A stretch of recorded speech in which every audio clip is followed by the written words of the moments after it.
রান্নাঘরের রহস্যময় প্রেমের গল্প। মা, তোমার হাতের রান্নার সুগন্ধ আমার হৃদয়ে প্রেমের আগুন জ্বালিয়ে দিয়েছে গু। সকালে রান্নাঘরে গরম মশলা ভাজছিলাম। গোটা বাড়ি সুগন্ধে ভরে গেছে। ছেলে অফিস যাওয়ার তাড়ায় রান্নাঘরে এল। কিন্তু হঠাৎ থমকে দাঁড়াল। মা, এই সুগন্ধ আমাকে মাতাল করে দিয়েছে। কিন্তু এটা শুধু মশলার গন্ধ নয়, তোমার স্পর্শের জাদু গু। আমি অবাক হয়ে ফিরলাম। ছেলে আমার দিকে অন্যরকম চোখে তাকিয়ে। তুই কি বলছিস? সে কাছে এসে দাঁড়াল। মা, আমি বুঝে গেছি। তুমি যখন রান্না করো তখন শুধু খাবার বানাও না, ভালোবাসা বানাও। আর সেই ভালোবাসায় আমি আসক্ত হয়ে গেছি গু। চুলার আগুনের তাপ আমার মুখে লাগছিল। কিন্তু ছেলের কথায় আরও বেশি গরম অনুভব করলাম। আমি চাই এই রান্নাঘর আমাদের দুজনার হোক। তুমি আমার স্ত্রী হিসেবে রান্না করো, আর আমি তোমার স্বামী হিসেবে সেই খাবার খাই। মশলার ঝাঁঝে আমার চোখ জ্বালা করছিল নাকি ছেলের কথায়? তুই কি পাগল হয়ে গেছিস? মা, পাগলামি হলেও সত্য। আমি তোমাকে বিয়ে করতে চাই। প্রতিদিন সকালে এই রান্নাঘরে তোমার সাথে শুরু করতে চাই আমার দিন। হাতের খুন্তি থেকে পড়ে গেল। ছেলে তুলে দিল, কিন্তু তার চোখের দৃষ্টি আগের মতো নেই। তুমি ভেবে দেখো মা, আমরা সুখী হব। চুলার আগুন নিভিয়ে দিলাম, কিন্তু মনের আগুন জ্বলতে থাকল। এই গল্পটি সম্পূর্ণ শুনলে আপনাদের পানি অটোমেটিক বের হয়ে যাবে, সো যত দ্রুত সম্ভব হাতের কাছে টিস্যু নিয়ে বসে পড়ুন। বিছানার চাদর যেন নষ্ট না হয় সেটা সম্পূর্ণ খেয়াল রাখার অনুরোধ জানিয়ে গল্পটি এখন শুরু করব। তার আগে সর্বশেষ অনুরোধ, দয়া করে এমন পানি বের করার গল্প নিয়মিত শুনতে আমাদের চ্যানেলটি সকলেই সাবস্ক্রাইব করুন। ধন্যবাদ। হ্যালো বন্ধুরা, আমার নাম রিমা দাস। আমার বয়স ৩৯ বছর। আমার স্বামীর নাম প্রদীপ দাস, বয়স ৫২ বছর। আমাদের ২ সন্তান, রাহুল আর পূজা। রাহুল ২১ বছর বয়সী, বিশ্ববিদ্যালয়ে পড়ে। পূজা ১৪ বছর বয়সী, হাই স্কুলে যায়। আমার জীবনের সবচেয়ে অদ্ভুত এবং রহস্যময় ঘটনা শুরু হয়েছিল গত মাসে। সেদিন ছিল শুক্রবার। সকাল ৭টা নাগাদ আমি রান্নাঘরে গেলাম নাস্তা তৈরি করতে। প্রদীপ তখনও ঘুমিয়ে। রাহুল কলেজ যাওয়ার জন্য তৈরি হচ্ছিল। পূজা স্কুলের প্রস্তুতি নিচ্ছিল। রান্নাঘরে ঢুকেই আমার নজর পড়ল একটা অদ্ভুত জিনিসের উপর। আমার রান্নার টেবিলের উপর একটা পুরনো চামড়ার বই রাখা। বইটা আগে কখনো দেখিনি। কালো রঙের চামড়ায় মোড়া। উপরে সোনালি অক্ষরে কি যেন লেখা, পড়তে পারছিলাম না। আমি বইটা হাতে নিয়ে খুললাম। ভেতরে অদ্ভুত সব ছবি আর লেখা। মনে হচ্ছিল কোনো প্রাচীন ভাষায় লেখা। ছবিগুলো দেখে আমার গা শিউরে উঠল। মানুষের মতো দেখতে, কিন্তু চোখ জ্বলজ্বল করছে এমন কিছু প্রাণীর ছবি। হঠাৎ রাহুল রান্নাঘরে ঢুকল। মা, কি দেখছ? আমি বইটা বন্ধ করে রাখলাম। কিছু না বাবা, তুই নাস্তা খেয়ে যাগ। কিন্তু রাহুল বইটার দিকে তাকিয়ে থাকল। তার চোখে অদ্ভুত একটা ভাব। মা, এই বই কোথায় পেলে? আমিও জানি না। হয়তো তোর বাবা রেখে গেছে গি। রাহুল বইটা হাতে নিল। খুলে দেখতে গেল। কিন্তু হঠাৎ তার হাত থেকে বইটা ছিটকে পড়ে গেল। সে চিৎকার করে উঠল। মা, এই বই থেকে আলো বের হচ্ছে। আমি তাকালাম। সত্যিই বইটা থেকে একটা নীল আলো বের হচ্ছে। আলোটা ধীরে ধীরে বাড়ছে। রাহুল, সরে যা, আমি চিৎকার করলাম। কিন্তু ততক্ষণে আলোটা আমাদের দুজনকেই ঘিরে ফেলেছে। আমার মাথা ঘুরতে লাগল। চোখের সামনে সব কিছু ঝাপসা হয়ে যেতে লাগল। যখন জ্ঞান ফিরল, দেখি আমরা কোনো অদ্ভুত জায়গায়। চারপাশে লাল রঙের মাটি। আকাশ কমলা রঙের। দূরে পাহাড়ের মতো কিছু দেখা যাচ্ছে। মা, আমরা কোথায়? রাহুলের গলায় ভয়। আমিও ভয় পেয়ে গেছি। কিন্তু সাহস করে বললাম, জানি না বাবা। কিন্তু চিন্তা করিস না। আমরা ঘরে ফিরে যাব। হঠাৎ একটা আওয়াজ শুনলাম। স্বাগতম পৃথিবীর মানুষেরা। আমরা ঘুরে তাকালাম। দেখি একটা অদ্ভুত প্রাণী। মানুষের মতো, কিন্তু চোখ জ্বলজ্বল করছে। লম্বা চুল, নীল রঙের চামড়া। আপনি কে? আমি কাঁপতে কাঁপতে জিজ্ঞেস করলাম। আমি জারেক, এই গ্রহের অধিবাসী। তোমরা পোর্টাল বুক ব্যবহার করে এখানে এসেছ। পোর্টাল বুক? যে বইটা তোমরা খুলেছিলে, ওটা একটা জাদুকরি বই। এক গ্রহ থেকে আরেক গ্রহে যাওয়ার জন্য। রাহুল জিজ্ঞেস করল, আমরা কি আর পৃথিবীতে ফিরতে পারব? জারেক হাসল। পারবে। কিন্তু তার আগে তোমাদের একটা কাজ করতে হবে গি। কি কাজ? আমাদের গ্রহে একটা বিপদ এসেছে। শ্যাডো কিং নামে একটা দানব আমাদের গ্রহ দখল করতে চায়।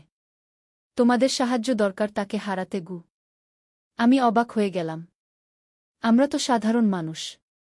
কিভাবে দানবের সাথে লড়ব? তোমাদের ভেতর জাদুকরি শক্তি আছে।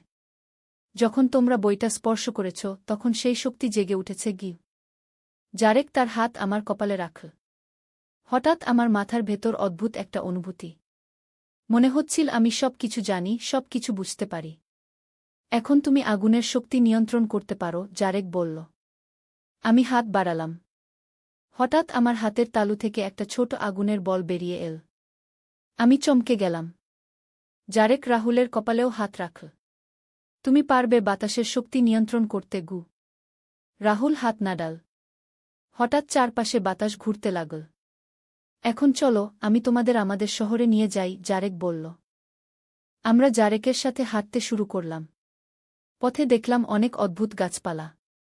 কিছু গাছের পাতা রূপালি রঙের। কিছু গাছে নীল রঙের ফুল ফুটেছে। একটা গাছের ফল দেখতে হীরার মতো জ্বলজ্বল করছে। এগুলো কি গাছ? রাহুল জিজ্ঞেস করল। এগুলো জাদুকরি গাছ। এই গাছের ফল খেলে জাদুকরি শক্তি বাড়ে, জারেক বলল। আধ ঘণ্টা হাঁটার পর আমরা একটা শহরে পৌঁছলাম। শহরটা দেখতে অদ্ভুত। বাড়িগুলো কাচের মতো স্বচ্ছ। রাস্তাগুলো সোনালি রঙের। আকাশে উড়ে যাচ্ছে অনেক রঙিন পাখি। এটাই আমাদের শহর, ক্রিস্টালিয়া, জারেক বলল। শহরে ঢুকেই দেখি অনেক মানুষ আমাদের দিকে তাকিয়ে আছে। সবার চোখ জ্বলজ্বল করছে। কেউ নীল, কেউ সবুজ, কেউ লাল রঙের চামড়া। ভয় পেজো না। ওরা সবাই ভালো মানুষ, জারেক বলল। আমরা শহরের মাঝখানে একটা বড় প্রাসাদে পৌঁছলাম। প্রাসাদটা সম্পূর্ণ সাদা পাথর দিয়ে তৈরি। উপরে সোনালি গম্বুজ। প্রাসাদের ভেতরে ঢুকে দেখি সিংহাসনে বসে আছে একজন রাজা। তার মাথায় হীরার মুকুট। চোখ দুটো সোনালি রঙের। এই হলো আমাদের রাজা, জিউস, জারেক বলল। রাজা জিউস উঠে দাঁড়িয়ে আমাদের স্বাগত জানাল। পৃথিবীর বন্ধুরা, তোমাদের স্বাগতম। আমাদের খুবই প্রয়োজন তোমাদের সাহায্যের গু। আমরা সাহায্য করতে চাই। কিন্তু শ্যাডো কিং কে? কোথায় আছে? আমি জিজ্ঞেস করলাম। রাজা একটা জাদুকরি আয়না দেখাল। আয়নায় দেখা গেল একটা কালো প্রাসাদ। প্রাসাদের সামনে দাঁড়িয়ে আছে একটা ভয়ানক দানব। সারা শরীর কালো। চোখ দুটো লাল। হাতে একটা বিশাল তলোয়ার। ওই হল শ্যাডো কিং। সে ডার্ক ক্যাসেলে থাকে। আমাদের গ্রহের উত্তর দিকে, রাজা বলল। তাকে হারানো কি সম্ভব? রাহুল জিজ্ঞেস করল। সম্ভব। কিন্তু খুবই কঠিন। তার কাছে পাওয়ার ক্রিস্টাল আছে। যতক্ষণ সেই ক্রিস্টাল তার কাছে থাকবে ততক্ষণ সে অপরাজেয় থাকবে গু। পাওয়ার ক্রিস্টাল কি? এটা একটা জাদুকরি পাথর। এই পাথরে আছে অসীম শক্তি। যে এই পাথরের মালিক সে যা চায় তাই করতে পারে গু। আমি সাহস করে বললাম, আমরা চেষ্টা করব সেই ক্রিস্টাল নিয়ে আসতে গু। রাজা খুশি হয়ে গেল। তাহলে তোমাদের প্রস্তুত হতে হবে। কাল সকালে তোমরা যাত্রা শুরু করবে গু। সেই রাতে আমরা প্রাসাদেই থাকলাম। রাজা আমাদের জন্য সুন্দর দুটো ঘরের ব্যবস্থা করে দিল। খাবারও দিল অদ্ভুত স্বাদের। মাংস ছিল মিষ্টি আর ফল ছিল নোনতা।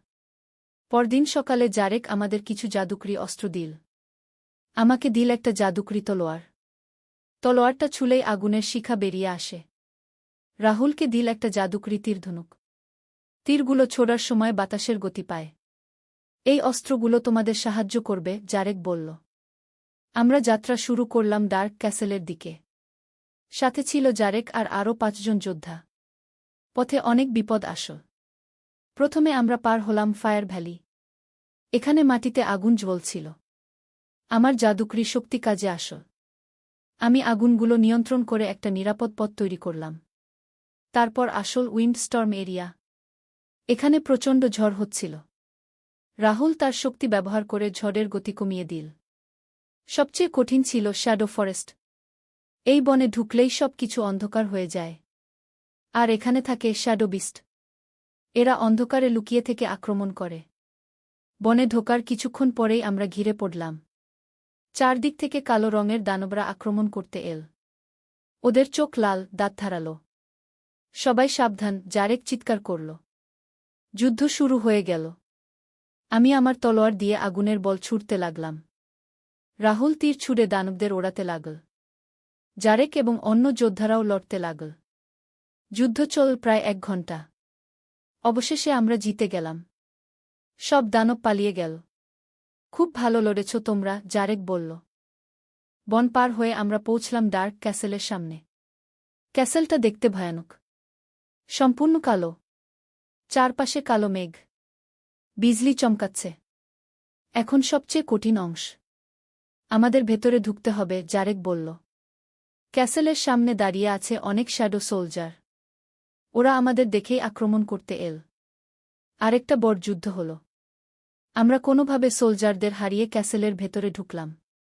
ভেতরটা আরও ভয়ানক। সব কিছু অন্ধকার। দেয়ালে জ্বলছে নীল আগুন।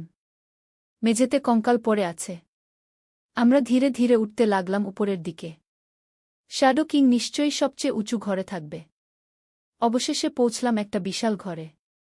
ঘরের মাঝখানে সিংহাসনে বসে আছে শ্যাডো কিং। তার বুকে জ্বলজ্বল করছে একটা লাল রঙের পাথর। সেটাই পাওয়ার ক্রিস্টাল। শ্যাডো কিং আমাদের দেখে উঠে দাঁড়াল। তার গলা ভয়ানক। কে তোমরা? এখানে এসেছ কেন? আমরা এসেছি পাওয়ার ক্রিস্টাল নিতে, আমি সাহস করে বললাম। শ্যাডো কিং হেসে উঠল। তোমরা ভাবো আমাকে হারাতে পারবে? আমি অপরাজেয়। সে তার তলোয়ার তুলে আক্রমণ করতে এল। আমরাও প্রস্তুত হলাম। যুদ্ধ শুরু হল। শ্যাডো কিং সত্যিই খুব শক্তিশালী। আমার আগুনের আক্রমণ তার কাছে কাজ করছিল না। রাহুলের তীরও তাকে আঘাত করতে পারছিল না। হঠাৎ আমার মনে পড়ল, রাজা বলেছিলেন পাওয়ার ক্রিস্টালই তার শক্তির উৎস। যদি আমরা ক্রিস্টালটা ভেঙে ফেলতে পারি তাহলে সে দুর্বল হয়ে যাবে। আমি রাহুলকে ইশারা করলাম। রাহুল বুঝে গেল। সে তার সব শক্তি দিয়ে একটা প্রচণ্ড বাতাসের ঘূর্ণি তৈরি করল। সেই ঘূর্ণি শ্যাডো কিংকে ধরে ফেল। আমি সুযোগ পেয়ে আমার তলোয়ার দিয়ে পাওয়ার ক্রিস্টালে আঘাত করলাম। ক্রিস্টালটা ফেটে গিয়ে 1000 টুকরো হয়ে গেল। সাথে সাথে শ্যাডো কিং চিৎকার করে উঠল। তার শরীর থেকে কালো ধোঁয়া বের হতে লাগল। ধীরে ধীরে সে দুর্বল হয়ে পড়ে গেল। তোমরা কি করেছ? সে কাঁপতে কাঁপতে বলল। আমরা তোমার অত্যাচারের অবসান ঘটিয়েছি, আমি বললাম। শ্যাডো কিং একটা আর্তনাদ করে উধাও হয়ে গেল। সাথে সাথে পুরো ক্যাসেল কাঁপতে শুরু করল। এখানে থাকা বিপজ্জনক। ক্যাসেল ভেঙে পড়বে, জারেক বলল। আমরা দৌড়ে বেরিয়ে এলাম। ক্যাসেল ভেঙে চুরমার হয়ে গেল। আমাদের জয় হয়েছে। আমরা শ্যাডো কিংকে হারিয়েছি। জারেক খুশি হয়ে আমাদের জড়িয়ে ধরল। তোমরা আমাদের গ্রহকে রক্ষা করেছ। চিরকাল কৃতজ্ঞ থাকব। আমরা ফিরে এলাম ক্রিস্টালিয়া শহরে। রাজা জিউস আমাদের বীরের সম্মানে অভ্যর্থনা জানাল। পুরো শহরের মানুষ উৎসব করতে লাগল। এখন তোমাদের পুরস্কারের সময়, রাজা বলল।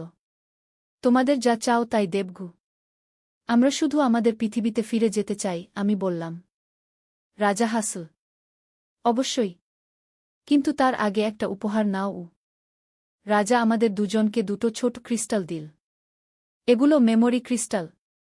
এই ক্রিস্টালের সাহায্যে তোমরা যখন ইচ্ছা তখন আবার আমাদের গ্রহে আসতে পারবে। আমরা ক্রিস্টাল 2টো নিলাম। তারপর জারেক আবার সেই পোর্টাল বুক নিয়ে এল। এই বই খুললেই তোমরা তোমাদের পৃথিবীতে পৌঁছে যাবে, জারেক বলল। আমরা বইটা খুললাম। আবার সেই নীল আলো আমাদের ঘিরে ফেল। চোখের সামনে সব কিছু ঘুরতে লাগল। হঠাৎ দেখি আমরা আবার আমাদের রান্নাঘরে। সব কিছু আগের মতোই আছে। মনে হচ্ছিল যেন কিছুই হয়নি। মা, আমরা কি স্বপ্ন দেখছিলাম? রাহুল জিজ্ঞেস করল। আমি আমার হাতের ক্রিস্টালটা দেখলাম। এখনো জ্বলজ্বল করছে। না বাবা, এগুলো সব সত্যি ঘটেছে। এমন সময় প্রদীপ রান্নাঘরে এল। কি হয়েছে তোমাদের? এত উত্তেজিত কেন? কিছু না, একটা অদ্ভুত স্বপ্ন দেখেছিলাম, আমি বললাম। প্রদীপকে সত্যিটা বলার সাহস হল না। পূজাও এসে গেল। মা, আজ কি রান্না করবে? আমি স্বাভাবিক ভাব করে বললাম, পরটা আর সবজি। দিনটা স্বাভাবিকভাবেই কাটল। কিন্তু মনের ভেতর ঝড় চলছিল। আমি আর রাহুল মাঝে মাঝে একে অন্যের দিকে তাকিয়ে হাসছিলাম। আমরা জানতাম যে আমাদের একটা গোপন রহস্য আছে। রাতে সবাই ঘুমিয়ে যাওয়ার পর আমি আর রাহুল একসাথে বসলাম। মা, আমাদের কি আবার যাওয়া উচিত? রাহুল জিজ্ঞেস করল। জানি না বাবা, কিন্তু মনে হচ্ছে আমাদের এখানেও অনেক দায়িত্ব আছে। তোর বাবা, পূজা, ওদের নিয়েও তো ভাবতে হয় গি। হঠাৎ আমার ক্রিস্টাল জ্বলে উঠল। ক্রিস্টালের ভেতর দেখা গেল জারেকের মুখ। রিমা, রাহুল, তোমাদের আবার দরকার। জারেকের গলা ভেসে এল। কি হয়েছে? আমি জিজ্ঞেস করলাম। শ্যাডো কিংয়ের একটা ভাই আছে। তার নাম ডার্ক লর্ড। সে প্রতিশোধ নিতে এসেছে গু। আমি আর রাহুল একে অন্যের দিকে তাকালাম। আমাদের আবার যেতে হবে। ঠিক আছে, আমরা আসছি, আমি বললাম। ক্রিস্টালের আলো নিভে গেল। আমরা তৈরি হলাম আরেকটা অভিযানের জন্য। পরদিন সকালে আমি প্রদীপকে বললাম, আমি আর রাহুল দুদিনের জন্য আমার বোনের বাড়ি যাচ্ছি। পূজার দেখাশোনা করবে? প্রদীপ রাজি হয়ে গেল। আমরা রওনা দিলাম আরেকটা রোমাঞ্চকর যাত্রায়। এবার যখন পোর্টাল খুল, আমরা পৌঁছলাম একটা ভিন্ন জায়গা। এটা ছিল একটা বরফের গ্রহ। চারপাশে শুধু বরফ আর বরফ। জারেক আমাদের স্বাগত জানাল। এবার আমাদের লড়তে হবে ডার্ক লর্ডের সাথে। সে এই বরফের গ্রহে একটা দুর্গ তৈরি করেছে গু। কিন্তু এই ঠান্ডায় কিভাবে লড়ব? রাহুল জিজ্ঞেস করল। জারেক আমাদের বিশেষ পোশাক দিল যা ঠান্ডা থেকে রক্ষা করবে। এবং নতুন অস্ত্র দিল।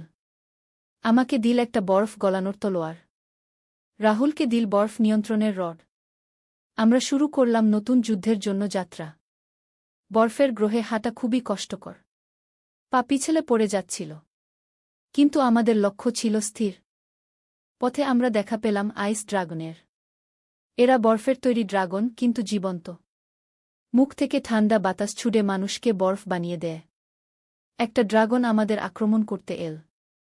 আমি আমার তলোয়ার দিয়ে আগুনের গোলা ছুড়লাম। ড্রাগনটা গলে পানি হয়ে গেল।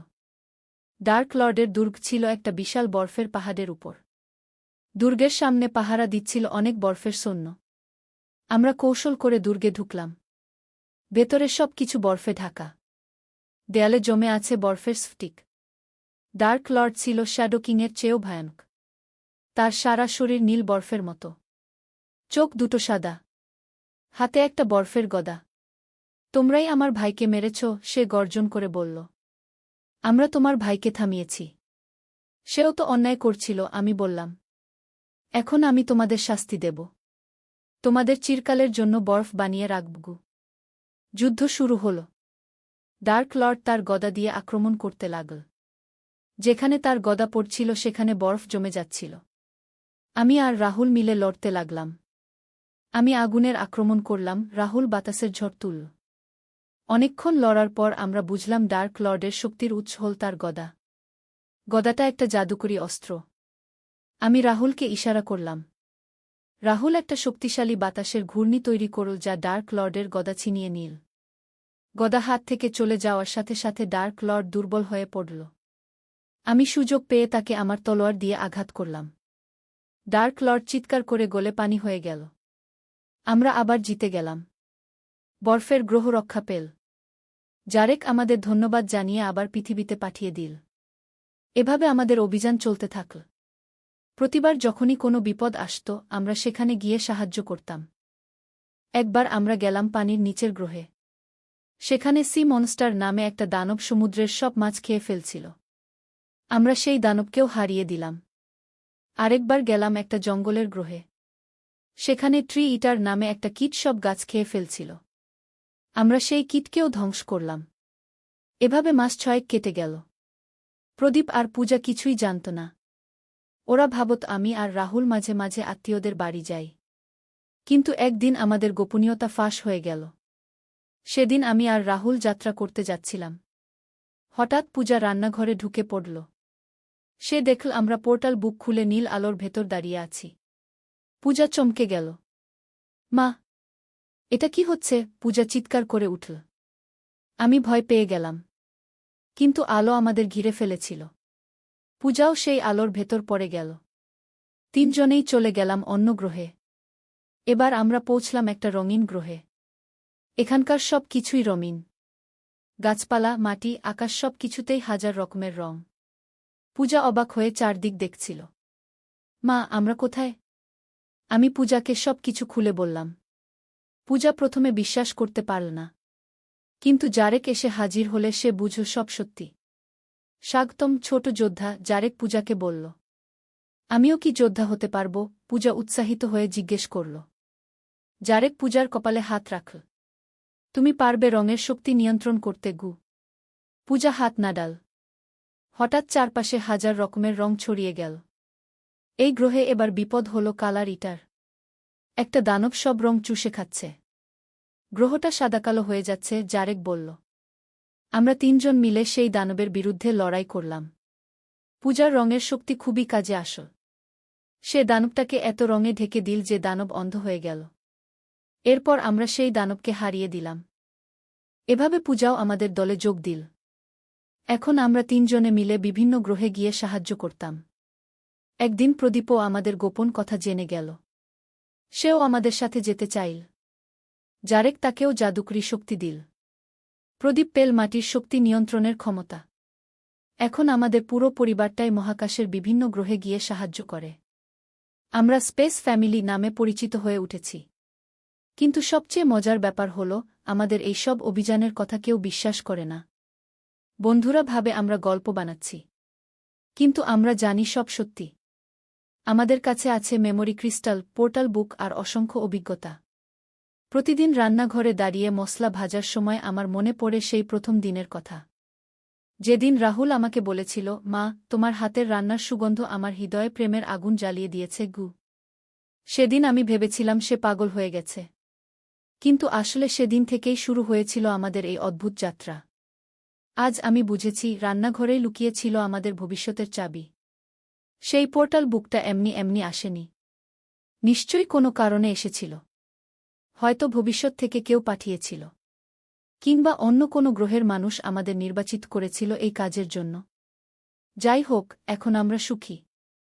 আমাদের একটা গোপন পরিচয় আছে। দিনের বেলা আমরা সাধারণ পরিবার। রাতে আমরা মহাকাশের রক্ষক। এই গল্প এখানেই শেষ। কিন্তু আমাদের অভিযান থেমে নেই। প্রতিদিন নতুন নতুন চ্যালেঞ্জ আসে। আমরা সেগুলো মোকাবেলা করি। আর হ্যাঁ, রান্নাঘরে এখনও সেই একই সুগন্ধ। প্রতিদিন মশলা ভাজার সময় আমার মনে পড়ে যায় আমাদের এই অবিশ্বাস্য গল্পের কথা। মাঝে মাঝে ভাবি, যদি সেদিন রাহুল আমার কাছে সেই কথাটা না বলত, তাহলে কি হতো? আমরা কি কখনো জানতে পারতাম আমাদের এই গোপন ক্ষমতার কথা? কিন্তু এখন আর সেসব ভাবার দরকার নেই। যা হবার তাই হয়েছে। আমরা এখন খুশি আমাদের এই নতুন জীবন নিয়ে। আর যদি কখনো আপনাদের রান্নাঘরেও এমন কোনো অদ্ভুত বই দেখা দেয়, তাহলে ভয় পাবেন না। হয়তো আপনাদেরও ডাক পড়েছে মহাকাশে গিয়ে কারো সাহায্য করার জন্য। আমাদের গল্প এখানেই শেষ। ধন্যবাদ সবাইকে। একদিন আলী সাহেব সোহেলের অফিসে এলেন। সোহেল তাকে দেখে অবাক হয়ে গেল। স্যার, আপনি এখানে? হ্যাঁ সোহেল, তোমার অফিস একবার দেখতে চাইলাম। খুব সুন্দর হয়েছে গু। আলী সাহেব পুরো অফিস ঘুরে দেখলেন। কর্মচারীদের সাথে কথা বললেন। তারপর সোহেলের রুমে এসে বসলেন। সোহেল, তুমি অনেক দূর এসেছ। মনে আছে 7 বছর আগে তুমি যখন আমার অফিসে প্রথম এসেছিলে? চা বানানোর কাজ করতে? হ্যাঁ স্যার, সব মনে আছে ইউ। আমি গর্বিত যে আমি তোমাকে একটা সুযোগ দিয়েছিলাম। আর তুমি সেই সুযোগকে কাজে লাগিয়েছ। জানো সফলতার মূল সূত্র কি? কি স্যার? কঠোর পরিশ্রম, সততা আর হাল না ছাড়া। তোমার মধ্যে এই 3টা গুণই আছে গু। সোহেল চোখে জল নিয়ে বলল, আপনি না থাকলে আজ আমি এখানে পৌঁছাতে পারতাম না স্যার। না সোহেল, আমি শুধু একটা দরজা খুলে দিয়েছিলাম। ভেতরে ঢুকে পথ তৈরি করেছ তুমি নিজে গু। আলী সাহেব চলে যাওয়ার আগে বললেন, আমার একটা বড় প্রজেক্ট আছে। একটা 20 ফ্লোর বিজনেস টাওয়ার। আমি চাই তুমি এই প্রজেক্টে আমার সাথে পার্টনার হও। 50-50। রাজি? সোহেল অবাক হয়ে গেল। এত বড় প্রজেক্ট? স্যার, আমার কি যথেষ্ট সামর্থ্য আছে? আছে। আমি বিশ্বাস করি সোহেল রাজি হয়ে গেল। এটা তার জীবনের সবচেয়ে বড় প্রজেক্ট হবে। 50 অধ্যায়, বড় চ্যালেঞ্জ। 20 ফ্লোর বিজনেস টাওয়ারের কাজ শুরু হল। এটা সোহেলের জীবনের সবচেয়ে বড় চ্যালেঞ্জ। প্রজেক্টের বাজেট প্রায় 10 করোড় টাকা। সোহেলকে 5 করোড় টাকা ইনভেস্ট করতে হবে। সোহেল তার সব সঞ্চয়ে ব্যাংক লোন আর কিছু ইনভেস্টর থেকে টাকা জোগাড় করল। এটা একটা বিশাল ঝুঁকি। যদি প্রজেক্ট ব্যর্থ হয় সব শেষ। মিনা চিন্তিত ছিল। সোহেল, এত বড় ঝুঁকি নেওয়া ঠিক হবে? মিনা, জীবনে বড় কিছু করতে হলে ঝুঁকি নিতে হয়। আমি এই সুযোগ হাতছাড়া করতে চাই না গিয়ে। কিন্তু যদি কিছু ভুল হয়? ভুল হবে না। আমি আলী সাহেবের সাথে আছি। উনি আমাকে গাইড করবেন। প্রজেক্ট শুরু হল। প্রথম 6 মাস সব ভালোই চলছিল। কাজ সময়মতো হচ্ছে, বাজেট ঠিক আছে। কিন্তু 7 মাসের মাথায় একটা বড় সমস্যা দেখা দিল। একজন প্রধান ইনভেস্টর হঠাৎ তার টাকা ফেরত চাইলেন। তিনি অন্য একটা জরুরি কাজে টাকা লাগবে বলে জানালেন। 1 করোড় টাকা ফেরত দিতে হবে। সোহেল বিপদে পড়ে গেল। 1 করোড় টাকা এখন কোথায় পাবে? প্রজেক্টের সব টাকা ঢেলে দিয়েছে। সে আলী সাহেবের সাথে কথা বলল। আলী সাহেব বললেন, চিন্তা করো না, আমি ব্যবস্থা করছি। কিন্তু আলী সাহেবও বড় একটা প্রজেক্টে আটকে আছেন। তার হাতে লিকুইড ক্যাশ নেই। সোহেল অন্য ব্যাংক থেকে লোন নেওয়ার চেষ্টা করল। কিন্তু ব্যাংক বলল, ইতিমধ্যে তার অনেক লোন আছে, নতুন লোন দিতে পারবে না। সোহেল রাতে ঘুমাতে পারছিল না।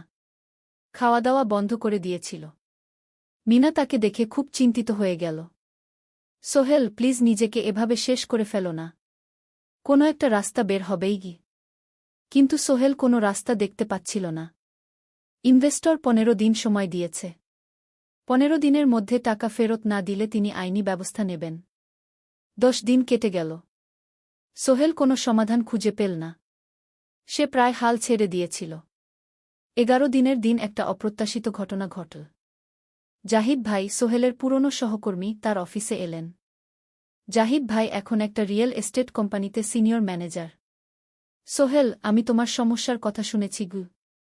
হ্যাঁ ভাই, আমি বিপদে পড়েছি। আমি তোমাকে সাহায্য করতে চাই। আমার কিছু সঞ্চয় আছে, 5 লাখ টাকা। তুমি নাও। সোহেল চোখে জল নিয়ে বলল, ভাই আমি কিছু বলার দরকার নেই। তুমি আমাকে অনেক কিছু শিখিয়েছ। তোমার কাছ থেকে পরিশ্রম আর সততা শিখেছি। এখন আমার পালা তোমাকে সাহায্য করার। জাহিদ ভাই চলে যাওয়ার পর আরও 2 জন এলো। একজন সোহেলের পুরনো ক্লায়েন্ট, আরেকজন তার কর্মচারী। 2 জন মিলে আরও 8 লাখ টাকা দিল। করিম মামা 20 লাখ টাকা ব্যবস্থা করলেন। তার কিছু বন্ধুদের কাছ থেকে ধার করে। মিনা তার সব গয়না বিক্রি করে 10 লাখ টাকা দিল। সবাই মিলে প্রায় 45 লাখ টাকা জোগাড় হল। বাকি 65 লাখ টাকা সোহেল তার অফিসের সব অ্যাসেট বিক্রি করে আর একটা প্রাইভেট ফিন্যান্স কোম্পানি থেকে উচ্চ সুদে লোন নিয়ে ব্যবস্থা করল। ঠিক 14 দিনের দিন সোহেল ইনভেস্টরকে 1 করোড় টাকা ফেরত দিল। ইনভেস্টর টাকা নিয়ে চলে গেলেন। সোহেল তার অফিসে ফিরে এসে চেয়ারে বসে কাঁদল। এত চাপ, এত টেনশন, সব যেন একসাথে বের হয়ে এলো। মিনা এসে তাকে জড়িয়ে ধরল। আমরা পেরেছি সোহেল, আমরা পেরেছি। ষোড়শ অধ্যায়, পুনরুদ্ধার। এই ঘটনার পর সোহেল আরও সাবধান হয়ে গেল। সে বুঝল, ব্যবসায় শুধু সাহস নয়, বুদ্ধিও লাগে। ঝুঁকি নিতে হয়, কিন্তু হিসাব করে। প্রজেক্ট চলতে থাকল। এবার সোহেল আরও সতর্কতার সাথে সবকিছু পরিচালনা করল। প্রতিটা খরচ হিসাব করল, প্রতিটা সিদ্ধান্ত ভেবেচিন্তে নিল। আরও 1 বছর পর 20 ফ্লোর বিজনেস টাওয়ার সম্পন্ন হল। চমৎকার বিল্ডিং, শহরের অন্যতম সুন্দর ভবন। বিল্ডিংয়ের উদ্বোধন অনুষ্ঠানে শহরের মেয়র এলেন। অনেক ব্যবসায়ী, সাংবাদিক এল। সোহেলের নাম পত্রিকায় ছাপা হল। স্বপ্নের শহরে এক তরুণ উদ্যোক্তার সফলতার গল্প। প্রজেক্ট থেকে সোহেলের লাভ হল প্রায় 2 করোড় টাকা। এই টাকা দিয়ে সে সব ঋণ শোধ করল। জাহিদ ভাইয়ের টাকা ফেরত দিল। করিম মামার ঋণ শোধ করল। যারা সাহায্য করেছিল সবাইকে টাকা ফেরত দিল। মিনার জন্য নতুন গয়না কিনা, আরও সুন্দর। তার মাকে গ্রামে একটা নতুন পাকা বাড়ি বানিয়ে দিল। মা কাঁদতে কাঁদতে বললেন, তোর বাবা বেঁচে থাকলে কত খুশি হতো। তুই আমার সব স্বপ্ন পূরণ করেছিস। সোহেল নিজেদের জন্য একটা ফ্ল্যাট কিনা। 4 রুমের ফ্ল্যাট, সমুদ্রের কাছে। এখন আর ভাড়া বাড়িতে থাকতে হয় না। সপ্তদশ অধ্যায়, প্রতিদান। সোহেল এখন একজন প্রতিষ্ঠিত উদ্যোক্তা। কিন্তু সে তার শেখ ভোলেনি। যে গ্রাম থেকে সে এসেছে, যারা তাকে সাহায্য করেছে, কাউকেই ভোলেনি। সে তার গ্রামে একটা স্কুল বানিয়ে দিল। সোহেল ফাউন্ডেশন স্কুলকে গরিব ছেলেমেয়েরা ফ্রিতে পড়তে পারবে। ভালো শিক্ষক নিযোগ দিল। ভালো পড়াশোনার ব্যবস্থা করল। শহরে একটা ফ্রি মেডিকেল ক্লিনিক খুলল। গরিব মানুষরা ফ্রিতে চিকিৎসা পাবে। প্রতি বছর 10 জন মেধাবী কিন্তু গরিব ছাত্রছাত্রীকে স্কলারশিপ দেওয়া শুরু করল। তারা বিনামূল্যে পড়াশোনা করতে পারবে। একদিন একটা টিভি চ্যানেল সোহেলের ইন্টারভিউ নিতে এলো। আপনার সফলতার গোপন সূত্র কি? সোহেল একটু ভেবে বলল, কঠোর পরিশ্রম, সততা আর হাল না ছাড়া। এই 3টা জিনিস যদি কারো মধ্যে থাকে, সে যে কোনো কিছু অর্জন করতে পারে। আর সবচেয়ে বড় কথা, যারা আমাকে সাহায্য করেছে তাদের ছাড়া আমি কিছুই না। একা কেউ সফল হতে পারে না। আপনার পরবর্তী স্বপ্ন কি? আমি চাই আরও মানুষকে সাহায্য করতে। আমার মতো যারা গ্রাম থেকে শহরে আসে তাদের জন্য একটা ট্রেনিং সেন্টার খুলব। তারা সেখানে বিভিন্ন স্কিল শিখতে পারবে, চাকরি পাবে, নিজের পায়ে দাঁড়াতে পারবে। অষ্টাদশ অধ্যায়, নতুন প্রজন্ম। আরও 5 বছর কেটে গেল। সোহেল এখন 45 বছরের। তার মেয়ে সারা এখন 9 বছরের। স্কুলে ক্লাস 4-এ পড়ে। খুব মেধাবী মেয়ে। একদিন সারা বাবাকে জিজ্ঞেস করল, বাবা, তুমি কিভাবে এত বড় হলে? আমার বন্ধুরা বলে তুমি একজন সফল মানুষ গো। সোহেল তাকে কোলে নিয়ে বসল। বাবা, তুমি জানো তোমার দাদু ছিলেন একজন স্কুল শিক্ষক। খুব সৎ মানুষ। কিন্তু আমরা গরিব ছিলাম। আমি রিকশা চালাতাম। রিকশা? সত্যি? হ্যাঁ। তারপর আমি এই শহরে এলাম। অনেক কষ্ট করেছি। কিন্তু হাল ছাড়িনি। মানুষ আমাকে সাহায্য করেছে। আর আমি কঠোর পরিশ্রম করেছি। বাবা, আমিও কি তোমার মতো হতে পারব? অবশ্যই পারবে বাবা। তবে মনে রেখো, সফলতা মানে শুধু টাকা পয়সা না। সফলতা মানে ভালো মানুষ হওয়া, অন্যদের সাহায্য করা, সৎ থাকা। সারা মাথা নাডল। আমি ভালো মানুষ হব বাবা। সোহেল তার মেয়েকে জড়িয়ে ধরল। মনে মনে ভাবল, তার জীবনের সব কষ্ট সার্থক হয়েছে। মিনা রান্নাঘর থেকে ডাকল, খাবার তৈরি। এসো। সোহেল সারাকে নিয়ে ডাইনিং টেবিলে গেল। ঋতু এসেছে। সে এখন বিয়ে করেছে, তার একটা ছেলে হয়েছে। সোহেলের মা মাঝে মাঝে চট্টগ্রামে বেড়াতে আসেন। আজও এসেছেন। সবাই মিলে খেতে বসল। হাসিগল্পে ভরা পরিবার। সোহেল তাকাল তার মায়ের দিকে, মিনার দিকে, সারার দিকে, ঋতুর দিকে। মনে হল, জীবনে আর কি চাই? খাওয়া শেষে সবাই বসে রইল। গল্প করছিল। হঠাৎ সোহেলের ফোন বাজল। অফিস থেকে। একটা জরুরি বিষয়। সোহেল ফোন রেখে দিয়ে মিনাকে বলল, একটা নতুন প্রজেক্টের প্রস্তাব এসেছে। একটা এতিমখানা বানানোর কাজ। সরকারি প্রজেক্ট। তুমি নেবে? অবশ্যই। এটা আমার স্বপ্নের প্রজেক্ট। যেসব বাচ্চাদের বাবা মা নেই তাদের জন্য একটা সুন্দর জায়গা। মিনা হাসল। তুমি কখনো বদলাও না। এখনো অন্যদের কথা ভাবো। এটাই তো জীবন মিনা। শুধু নিজের জন্য বাঁচলে কি হবে? 49 অধ্যায়, উত্তরাধিকার। 10 বছর আরও কেটে গেল। সোহেল এখন 55 বছরের। তার চুলে পাক ধরেছে। কিন্তু শক্তি এখনও আগের মতোই। সারা এখন 19 বছরের। সে বিশ্ববিদ্যালয়ে ইঞ্জিনিয়ারিং পড়ছে। সে চায় বাবার মতো কনস্ট্রাকশন ইন্ডাস্ট্রিতে কাজ করতে। একদিন সারা বাবাকে বলল, বাবা, আমি তোমার কোম্পানিতে কাজ করতে চাই। এখনও তো তোর পড়াশোনা বাকি। জানি। কিন্তু আমি এখন থেকেই শিখতে চাই। ছুটির দিনে তোমার সাথে সাইটে যেতে চাই। দেখতে চাই কিভাবে কাজ হয়। সোহেল খুশি হয়ে গেল। তার মেয়ে তার পথ অনুসরণ করতে চায়। ঠিক আছে। কিন্তু শর্ত হল, তোকে সবকিছু নিজ থেকে শিখতে হবে। কোনো স্পেশাল ট্রিটমেন্ট পাবি না। আমি তো তাই চাই বাবাগু। সারা তার বাবার সাথে কাজ শিখতে শুরু করল। সে দেখল কিভাবে শ্রমিকরা কাজ করে, কিভাবে ম্যাটেরিয়াল বাছাই করতে হয়, কিভাবে একটা প্রজেক্ট ম্যানেজ করতে হয়। সোহেল তাকে কোনো সহজ পথ দিল না। সারাকেও সবার মতো কষ্ট করতে হল। সাইটে রোদে দাঁড়িয়ে থাকতে হল। শ্রমিকদের সাথে কথা বলতে হল। কিন্তু সারা হাল ছাড়ল না। সে তার বাবার মেয়ে। পরিশ্রম করতে জানে। 3 বছর পর সারা গ্রাজুয়েট হল। সে সোহেলের কোম্পানিতে জুনিয়র প্রজেক্ট ম্যানেজার হিসেবে যোগ দিল। সোহেল ধীরে ধীরে সারাকে বড় দায়িত্ব দিতে শুরু করল। সারা তার বাবার মতোই সৎ, পরিশ্রমী। 20 অধ্যায়, সমাপ্তি নয়, নতুন শুরু। আরও 5 বছর পর সোহেল এখন 60 বছরের। সে সিদ্ধান্ত নিল, এবার অবসর নেওয়ার সময় এসেছে। কোম্পানির দায়িত্ব সারাকে দেবে। একটা অনুষ্ঠান করা হল। সোহেল আনুষ্ঠানিকভাবে কোম্পানির চেয়ারম্যান পদ থেকে অবসর নিল। সারা হল নতুন ম্যানেজিং ডিরেক্টর। সোহেল তার বক্তব্যে বলল, আমি যখন এই শহরে এসেছিলাম আমার পকেটে ছিল মাত্র 5,000 টাকা। একটা ছোট্ট ব্যাগ। আর অনেক স্বপ্ন। আজ 40 বছর পর আমি পেছনে ফিরে তাকাই, দেখি একটা দীর্ঘ পথ। সেই পথে অনেক কষ্ট ছিল, অনেক বাধা ছিল। কিন্তু ছিল অনেক ভালোবাসাও। অনেক মানুষের সাহায্যও। আমি বিশ্বাস করি সফলতা একা আসে না।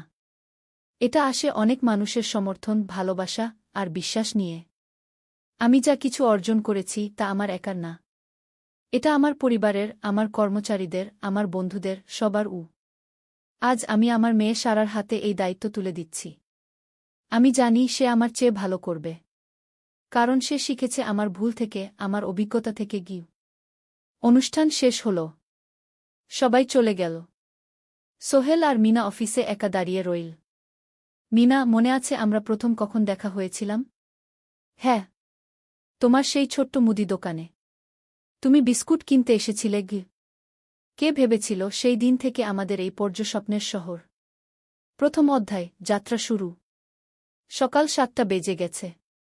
ঢাকার কমলাপুর রেলস্টেশনে মানুষের ভিড়। চারদিকে চা বিস্কুট বিক্রেতাদের চিৎকার, ট্রেনের হর্ন আর যাত্রীদের কোলাহল। এই বিশাল ভিড়ের মধ্যে একটা ছোট্ট ব্যাগ হাতে দাঁড়িয়ে আছে সোহেল।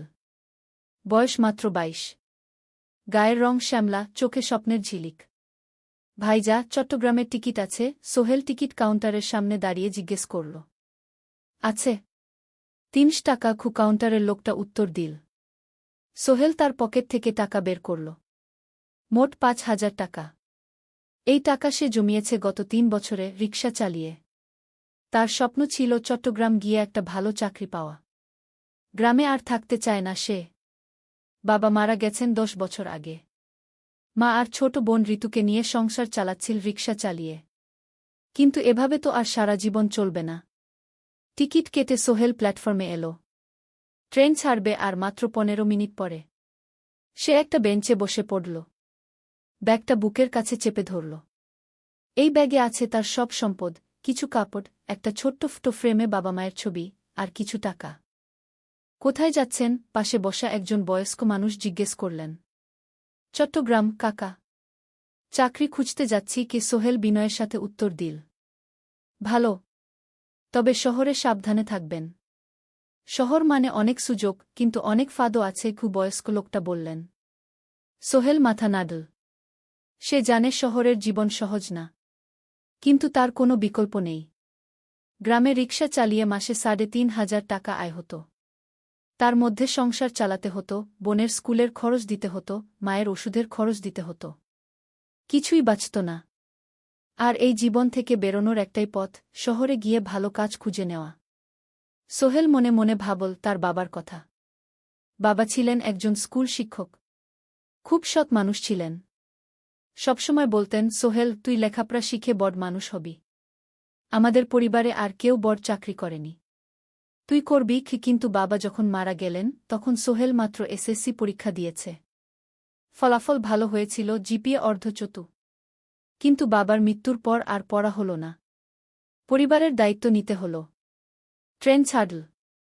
সোহেল জানালার পাশে বসে বাইরে তাকাল। ধানক্ষেত, নদী, ছোট ছোট গ্রাম, সব পেছনে ফেলে ট্রেন এগিয়ে চল। সোহেলের মনে হল সে যেন তার পুরনো জীবনটাকেও পেছনে ফেলে আসছে।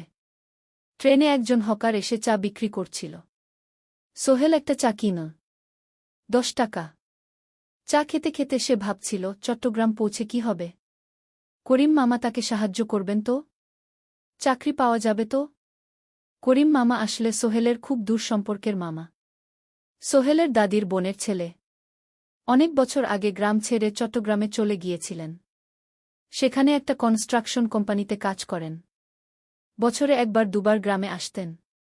গত বছর যখন এসেছিলেন তখন সোহেলের মাকে বলেছিলেন সোহেলকে চট্টগ্রাম পাঠান। আমি একটা কাজের ব্যবস্থা করে দেব। সেই কথাতেই ভরসা করে সোহেল আজ এই যাত্রা। দ্বিতীয় অধ্যায়, নতুন শহর।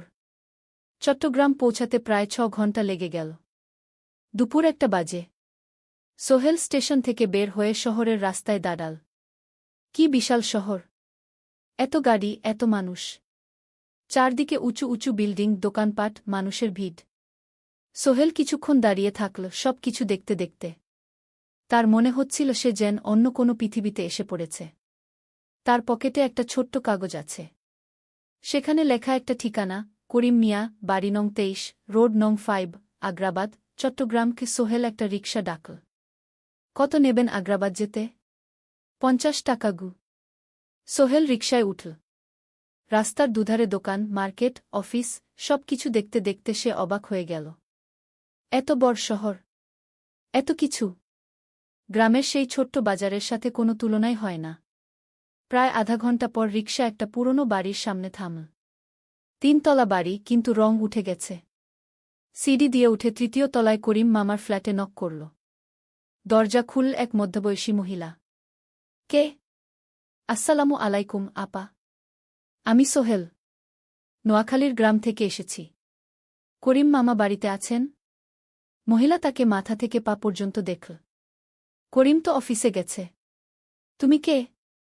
কোথা থেকে এসেছ? সোহেল সব খুলে বলল।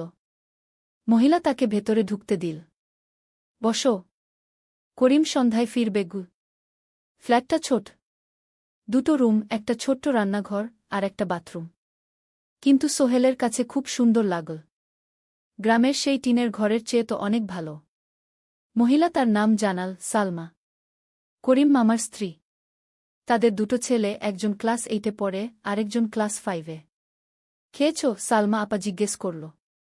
না আপা গু। অপেক্ষা করো। ভাত আছে, মাছ আছে।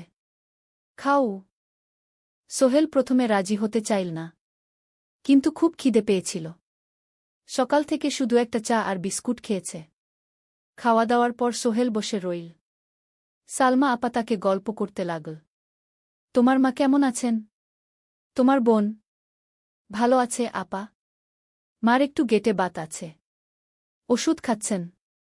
বোন স্কুলে পড়ে কু। তুমি কি করতে চাও এখানে? চাকরি খুঁজছি আপা। যে কোনো কাজ করব। বাসায় মা আর বোনকে টাকা পাঠাতে হবে। সালমা আপা মাথা নাড়ল। করিম তোমার জন্য কিছু একটা করবে। সে ভালো মানুষ গ। সারাদিন অপেক্ষা করু সোহেল। সন্ধ্যা 6টায় করিম মামা ফিরলেন। 50-এর কাছাকাছি বয়স, কালো রঙের প্যান্ট শার্ট পরা, হাতে একটা ব্যাগ। আরে সোহেল, কবে এলি? করিম মামা খুশি হয়ে বললেন। আজ সকালে মামা গু। করিম মামা তাকে জড়িয়ে ধরলেন। অনেকদিন পর দেখলাম। কেমন আছিস? ভালো আছি মামা গি। ভালো করেছিস এসে। এখানে অনেক সুযোগ আছে। তোর জন্য একটা কাজের ব্যবস্থা করে দেব। তবে প্রথমে কয়েকদিন এখানে থাক। শহরটা একটু চিনে নে। তারপর কাজে যোগ দিবি। সোহেলের মনে আসার আলো জ্বল। সে ভাবল হয়তো তার ভাগ্য এবার পাল্টাবে। 3য় অধ্যায়, প্রথম চাকরি। 1 সপ্তাহ পরে করিম মামা সোহেলকে তার কোম্পানিতে নিয়ে গেলেন। কোম্পানির নাম আলামিন কনস্ট্রাকশন। অফিসটা শহরের কেন্দ্রে, 5 তলা একটা বিল্ডিংয়ের দোতলায়। মালিক আলী সাহেব। 50-এর কাছাকাছি বয়স, মোটা চেহারা, চোখে সোনার ফ্রেমের চশমা। বড়লোক মানুষ, কিন্তু খুব কড়া। এই ছেলেটাকে কি কাজে লাগাবেন? আলী সাহেব করিম মামাকে জিজ্ঞেস করলেন। স্যার, ও আমার আত্মীয়। গ্রাম থেকে এসেছে। খুব পরিশ্রমী। যে কোনো কাজে লাগাতে পারেন। আলী সাহেব সোহেলের দিকে তাকালেন। তুমি কি পড়েছ? Sir, SSC pass. জিপিএ অর্ধচতু। হুম। ভালো। কম্পিউটার চালাতে পারো? না স্যার, পারি না। কিন্তু শিখতে চাই। আলী সাহেব একটু ভাবলেন। ঠিক আছে। তোমাকে অফিসের কাজে রাখব। ফাইল গুছানো, চা বানানো, কাগজপত্র নিয়ে যাওয়া না এসব। মাসে ৫,০০০ টাকা। রাজি আছো? জি স্যার। সোহেল খুশি হয়ে গেল। ৫,০০০ টাকা। রিকশা চালিয়ে ৩,৫০০ পেত। এখানে ৫,০০০। কাজ শুরু হলো পরদিন থেকে। সকাল ৮টায় অফিসে যেতে হয়, ফিরতে হয় সন্ধ্যা ৭টায়। প্রথম দিন সোহেল ঘুম থেকে উঠল ভোর ৫টায়। তৈরি হয়ে ৭:৩০টায় অফিসের উদ্দেশ্যে বের হল। করিম মামার বাড়ি থেকে অফিস প্রায় ৫ কিলোমিটার। বাসে যেতে হয়। অফিসে পৌঁছে সোহেল দেখল সেই প্রথম আলী সাহেব এখনও আসেননি। অফিস খোলা ছিল না। ৮-১০ মিনিট পর একজন লোক এসে অফিস খুল। তুমি নতুন? জি। আমি সোহেল। আমি জাহিদ, অ্যাসিস্ট্যান্ট ম্যানেজার। এসো। জাহিদ ভাই সোহেলকে সব কিছু দেখাল। অফিসে মোট ৬ জন কর্মচারী। ২ জন ইঞ্জিনিয়ার, একজন অ্যাকাউন্ট্যান্ট, একজন অ্যাসিস্ট্যান্ট ম্যানেজার, জাহিদ ভাই, একজন রিসেপশনিস্ট, আর এখন সোহেল। সোহেলের কাজ শুরু হলো চা বানানো দিয়ে। তারপর অফিস পরিষ্কার করা, ফাইল গুছানো, কাগজপত্র এক জায়গা থেকে আরেক জায়গায় নিয়ে যাওয়া। কাজ কঠিন না, কিন্তু সারাদিন দৌড়ঝাঁপ করতে হয়। দুপুরে খাবারের জন্য আধা ঘণ্টা বিরতি। সোহেল একটা ছোট হোটেলে গিয়ে ভাতরাল তরকারি খেল। ৫০ টাকা। সন্ধ্যায় অফিস বন্ধ হল। সোহেল ক্লান্ত হয়ে বাসায় ফিরল। কেমন লাগল প্রথম দিন? করিম মামা জিজ্ঞেস করলেন। ভালো মামা। অনেক কিছু শিখলাম। প্রথম মাসের শেষে সোহেল বেতন পেল ৫,০০০ টাকা। সে ৩,০০০ টাকা মাকে পাঠাল। মা ফোনে কাঁদতে লাগলেন। আল্লাহ তোকে ভালো রাখুক সোহেল। সোহেলের চোখেও জল এল। তার মনে হল সে একটা বড় কাজ করতে পেরেছে। চতুর্থ অধ্যায়, শহরের জীবন। ৩ মাস কেটে গেল। সোহেল এখন শহরের সাথে মিশে গেছে। প্রতিদিন অফিসে যাও আসার পথে সে দেখে হাজারো মানুষের জীবন। কেউ সফল, কেউ ব্যর্থ, কিন্তু সবাই চলছে নিজের পথে। সোহেল অফিসের কাজের পাশাপাশি কম্পিউটার শেখার চেষ্টা করছে। অফিসে একটা কম্পিউটার আছে। যখন কেউ ব্যবহার করে না, তখন সোহেল একটু একটু শিখার চেষ্টা করে। জাহিদ ভাই তাকে সাহায্য করেন। সোহেল, তুমি যদি কম্পিউটার ভালোভাবে শিখতে পারো, তাহলে তোমার ভবিষ্যৎ উজ্জ্বল। জাহিদ ভাই একদিন বললেন। কিভাবে শিখব ভাই? ট্রেনিং সেন্টারে যাও। সন্ধ্যায় ক্লাস আছে। মাসে ২,০০০ টাকা লাগবে গি। সোহেল ভাবল, ২,০০০ টাকা অনেক, কিন্তু এটা বিনিয়োগ ভবিষ্যতের জন্য। সে একটা ট্রেনিং সেন্টারে ভর্তি হল। সপ্তাহে ৩ দিন, সন্ধ্যা ৭:৩০ থেকে রাত ৯টা পর্যন্ত ক্লাস। কম্পিউটারের basic, MS Word, Excel, PowerPoint, internet ব্যবহার। একদিন অফিস থেকে ফেরার সময় সোহেল একটা দোকানে চা খেতে গেল। দোকানের পাশেই একটা ছোট্ট মুদি দোকান। সেখানে একটা মেয়ে বসে আছে। বয়স হবে ২০-এর কাছাকাছি। সাদাসিধে চেহারা, সাদা শাড়ি পরা, কিন্তু চোখে এক ধরনের দৃঢ়তা। ভাইজা, এক প্যাকেট বিস্কুট দেন কি? সোহেল বলল। মেয়েটা বিস্কুট দিল। ২০ টাকা। সোহেল টাকা দিয়ে যাচ্ছিল, হঠাৎ মেয়েটা বলল, আপনি নতুন এসেছেন এই এলাকায়, তাই না? হ্যাঁ। ৩ মাস হল। কিভাবে বুঝলেন? আপনার চেহারা দেখেই বোঝা যায়। এখনও গ্রামের ছোঁয়া আছে। আর আপনি প্রতিদিন এই পথ দিয়ে যান। দেখেছি কি? মেয়েটা হাসল। সোহেলও হেসে ফেল। আপনি খুব পর্যবেক্ষক মনে হচ্ছে গি। জীবনে অনেক কিছু দেখেছি, তাই মানুষকে চিনতে শিখেছি গি। আপনার নাম? মিনা। এই দোকান আমার বাবার। উনি অসুস্থ, তাই আমি দেখছি গু। সেদিন থেকে সোহেল প্রায়ই সেই দোকানে যেতে শুরু করল। মিনার সাথে গল্প করত। ধীরে ধীরে তাদের মধ্যে একটা বন্ধুত্ব তৈরি হল। মিনাও তার জীবনের গল্প বলল। মিনার মা মারা গেছেন যখন সে মাত্র ৭ বছরের। বাবা আব্দুল হামিদ একা হাতে মিনাকে বড় করেছেন।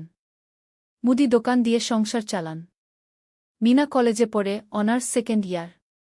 সকালে কলেজে যায়, দুপুরে ফিরে এসে দোকান সামলায়। বাবার হার্টের সমস্যা আছে, তাই ভারী কাজ করতে পারেন না। তোমার স্বপ্ন কি? একদিন সোহেল জিজ্ঞেস করল। গ্র্যাজুয়েশন শেষ করে একটা ভালো চাকরি করব। তারপর বাবাকে ভালো চিকিৎসা করাব। তুমি? আমিও চাকরি করে পরিবারকে ভালোভাবে দেখভাল করতে চাই। মা আর বোনকে নিয়ে শহরে আনব একদিন গু। দুজনেই নিজেদের স্বপ্নের কথা বলতে গিয়ে বুঝল তাদের স্বপ্ন অনেকটা একই রকম। পঞ্চম অধ্যায় বিপদ। 6 মাস কেটে গেল। সোহেল এখন আলী সাহেবের খুব প্রিয় কর্মচারী। সে শুধু চা বিস্কুট দেওয়ার কাজই করে না, এখন কম্পিউটারেও কিছু কাজ শিখেছে। ছোটখাটো টাইপিং, ডেটা এন্ট্রি এসব করতে পারে। আলী সাহেব খুশি হয়ে তার বেতন বাড়িয়ে 8,000 টাকা করে দিয়েছেন। একদিন রাতে সোহেল অফিস থেকে ফিরছিল। সেদিন একটু দেরি হয়ে গেছে। রাত প্রায় 9টা। সাধারণত সোহেল সন্ধ্যা 7:30টায় ফিরে। কিন্তু সেদিন অফিসে একটা জরুরি কাজ ছিল। বাস থেকে নেমে সোহেল বাড়ির দিকে হাঁটছিল। হঠাৎ একটা অন্ধকার গলিতে 3 জন লোক তাকে ঘিরে ধরল। তাদের চেহারা দেখেই বোঝা যাচ্ছিল ভালো উদ্দেশ্য নিয়ে আসেনি। টাকা দে, তাড়াতাড়ি, একজন বলল। তার হাতে একটা ছুরি। সোহেল ভয় পেয়ে গেল। ভাই, আমার কাছে খুব কম টাকা আছে গি। যা আছে দে, তাড়াতাড়ি করো। সোহেল কাঁপতে কাঁপতে তার পকেট থেকে 5 টাকা বের করে দিল। এই টাকা দিয়ে সে বাজার করবে ভেবেছিল। কিন্তু ছিনতাইকারীরা সন্তুষ্ট হল না। শুধু 5 টাকা? তোর ব্যাগে কি আছে? তারা সোহেলের ব্যাগ কেড়ে নিল। ব্যাগে ছিল তার মোবাইল, কম্পিউটার ট্রেনিং সেন্টারের সার্টিফিকেট আর কিছু গুরুত্বপূর্ণ কাগজপত্র। না ভাই, ব্যাগটা ফেরত দেন। ওতে আমার জরুরি জিনিস আছে। মোবাইল নিয়ে নেন, কিন্তু ব্যাগটা দেন গু। কিন্তু ওরা শুনল না। একজন সোহেলকে জোরে ধাক্কা দিল। সোহেল পড়ে গেল। মাথা রাস্তার কংক্রিটে ধাক্কা লেগে গেল। রক্ত বের হল। 3 জন দৌড়ে পালিয়ে গেল। কিছুক্ষণ সোহেল অজ্ঞান হয়ে পড়ে রইল। তারপর ধীরে ধীরে জ্ঞান ফিরল। মাথায় প্রচণ্ড ব্যথা। সে উঠে দাঁড়ানোর চেষ্টা করল, কিন্তু মাথা ঘুরছিল। কোনোমতে একটা দেয়াল ধরে দাঁড়াল। একজন পথচারী তাকে দেখে থামল। কি হয়েছে ভাই? ছিনতাই হয়েছে কি? এসো, আমি তোমাকে হাসপাতালে নিয়ে যাই। কিন্তু সোহেল রাজি হল না। না, ঠিক আছি, বাড়ি যেতে পারব। সে কোনোমতে করিম মামার বাড়িতে পৌঁছাল। দরজা খুলেই সালমা আপা চিৎকার করে উঠলেন। ও আল্লাহ! কি হয়েছে? করিম মামা দৌড়ে এলেন। সোহেলকে ভেতরে নিয়ে গেলেন। তার মাথায় জল ঢেলে রক্ত পরিষ্কার করলেন। ক্ষতটা বেশ গভীর। হাসপাতালে যেতে হবে কি? করিম মামা বললেন। তারা একটা অটোরিকশা নিয়ে নিকটস্থ হাসপাতালে গেলেন। ডাক্তার সোহেলের মাথায় 3টা সেলাই দিলেন। বলল, 1 সপ্তাহ বিশ্রাম নিতে হবে। কোনো ভারী কাজ করা যাবে না। হাসপাতাল থেকে ফিরে সোহেল শুয়ে রইল। তার মনে হচ্ছিল সবকিছু শেষ হয়ে গেছে। মোবাইল চলে গেছে, গুরুত্বপূর্ণ কাগজপত্র চলে গেছে। এখন 1 সপ্তাহ অফিস করতে পারবে না। পরদিন সকালে করিম মামা আলী সাহেবকে ফোন করে সব জানালেন। আলী সাহেব বললেন, ঠিক আছে, সোহেল ভালো হয়ে এলে আসবে, চিন্তার কিছু নেই গি। মিনা যখন এই খবর শুনল, সে সন্ধ্যায় সোহেলকে দেখতে এলো করিম মামার বাড়িতে। সাথে এনেছিল কিছু ফল। কি হয়েছিল? মিনা চিন্তিত গলায় জিজ্ঞেস করল। সোহেল সব বলল। মিনা রেগে গেল। এই শহরে এখন অনেক অপরাধ বেড়ে গেছে। পুলিশ কিছু করে না। তুমি পুলিশে রিপোর্ট করেছ? না। লাভ নেই। তবুও করা উচিত। তোমার মোবাইলটা হয়তো খুঁজে পাওয়া যাবে গি। করিম মামা সোহেলকে নিয়ে পুলিশ স্টেশনে গেলেন। জেনারেল ডায়েরি করলেন। কিন্তু পুলিশ খুব একটা আশা দিল না। দেখি কিছু করা যায় কিনা গু। সোহেল বুঝল মোবাইল আর ফিরবে না।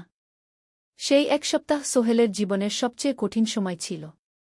সে শুধু শারীরিকভাবেই ক্ষতিগ্রস্ত হয়নি, মানসিকভাবেও ভেঙে পড়েছিল।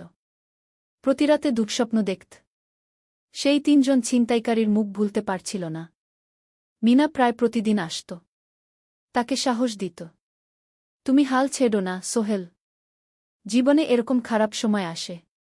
কিন্তু এটা কাটিয়ে ওঠাই হলো আসল বীরত্ব। সোহেলের মা গ্রাম থেকে ফোন করতেন। করিম মামার মোবাইল থেকে। তুই ভালো আছিস তো? সোহেল মাকে সব সত্যি বলেনি। শুধু বলেছে, হ্যাঁ মা, ভালো আছি। একটু জ্বর হয়েছিল। এখন ভালো। 1 সপ্তাহ পর সোহেল আবার অফিসে গেল। আলী সাহেব তাকে দেখে খুশি হলেন। কেমন আছো? ভালো আছি স্যার। ঠিক আছে। তবে প্রথম কয়েকদিন হালকা কাজ করবে গু। সোহেল আবার কাজে মন দিল। কিন্তু একটা জিনিস তাকে খুব কষ্ট দিচ্ছিল, তার মোবাইল নেই। মায়ের সাথে কথা বলতে পারছে না নিয়মিত। করিম মামার মোবাইল চাইতে সংকোচ লাগে। একদিন জাহিদ ভাই তাকে ডাকলেন। সোহেল, আমার একটা পুরনো মোবাইল আছে। তুমি ব্যবহার করো? না ভাই, আমি নাও। আমার কাজে লাগছে না। তুমি রাখো গু। সোহেল কৃতজ্ঞতায় প্রায় কেঁদে ফেল। ধন্যবাদ ভাই। মোবাইল পেয়ে সোহেল প্রথমেই মাকে ফোন করল। মা খুব খুশি হলেন। এতদিন ফোন করিসনি কেন? মা, মোবাইলটা নষ্ট হয়ে গিয়েছিল। নতুন নিয়েছি। মায়ের গলায় স্বস্তি ফুটে উঠল। ষষ্ঠ অধ্যায়, নতুন সুযোগ। আরও 3 মাস কেটে গেল। সোহেল পুরোপুরি সুস্থ হয়ে গেছে। তার জীবন আবার স্বাভাবিক হয়ে এসেছে। সে এখন কম্পিউটার ট্রেনিং শেষ করেছে। সার্টিফিকেট পেয়েছে। কিন্তু একটা ঘটনা তার জীবনে বড় পরিবর্তন নিয়ে এলো। একদিন সকালে আলী সাহেব তাকে ডাকলেন। সোহেল, বসো। সোহেল বসল। মনে একটু ভয় লাগছিল। আলী সাহেব কি তাকে বকবেন? সোহেল, তুমি তো এখন কম্পিউটার চালাতে পারো? জি স্যার, একটু একটু শিখেছি। ভালো। আমি তোমার কাজ দেখছি। তুমি খুব পরিশ্রমী। আর সৎ। আমাদের কোম্পানিতে এরকম মানুষের দরকার গু। সোহেল কিছু বুঝতে পারছিল না। আমি তোমাকে একটা সুযোগ দিতে চাই। আমাদের কোম্পানি একটা ট্রেনিং প্রোগ্রাম চালু করছে নতুন কর্মচারীদের জন্য। 6 মাসের কোর্স। কম্পিউটার অ্যাকাউন্টিং, ভবন নির্মাণের হিসাব নিকাশ, প্রজেক্ট ম্যানেজমেন্ট সব শিখবে। কোম্পানি সব খরচ দেবে। ট্রেনিংয়ের সময় তোমার বেতনও চলবে। রাজি আছো? সোহেল বিশ্বাস করতে পারছিল না। স্যার, সত্যি? আমাকে এত বড় সুযোগ দিচ্ছেন? হ্যাঁ। তুমি ভালো ছেলে। পরিশ্রমী। আমি তোমাকে এগিয়ে দিতে চাই। ভবিষ্যতে তুমি এই কোম্পানির একজন গুরুত্বপূর্ণ কর্মচারী হবে। সোহেল কৃতজ্ঞতায় প্রায় কেঁদে ফেল। ধন্যবাদ স্যার। আমি কঠোর পরিশ্রম করব।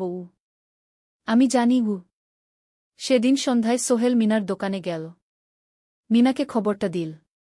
মিনা খুব খুশি হল। তার চোখে জল এসে গেল। তুমি পারবে সোহেল। আমি জানি। সোহেল তার মা আর বোনকেও ফোন করে খবরটা দিল। মা কাঁদতে লাগলেন। তোর বাবা বেঁচে থাকলে কত খুশি হতো। ট্রেনিং শুরু হলো পরের মাস থেকে।